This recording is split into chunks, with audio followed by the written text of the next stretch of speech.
Sipsikul sai külas käidud alles. Jutuainet meil kauaks jätkus.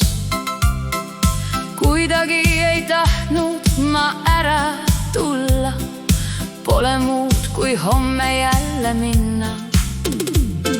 Sõber Sipsikul tuli ka sinna, kelle nime ma enam ei mäleta. Naine tahtis kaasa tulla, neid näha. Ehk saab jälle kokku ja plärada. Naine mul jõi nagu põder. Hommikul on naisel mäller. Mina juba sõnu mõtlesin, koju jõudsin ja kirja panin. Vahvad sõbrad on ja toredad, Sipsik ja Nosu ikka mõlemad. Teine kord võib ju minna nendega räägima ja kohvitama.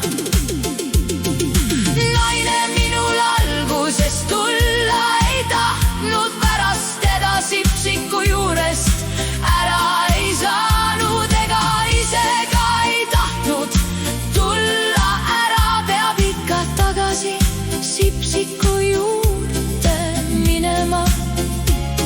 Ei tea, mis homme küll saab. Sipsik kohvi ämbriga keetab. Nosu rääkis, millega tema tegeleb. Sipsik juba laivis istub, mis ta teeb. Palju asju aitud ei saanud.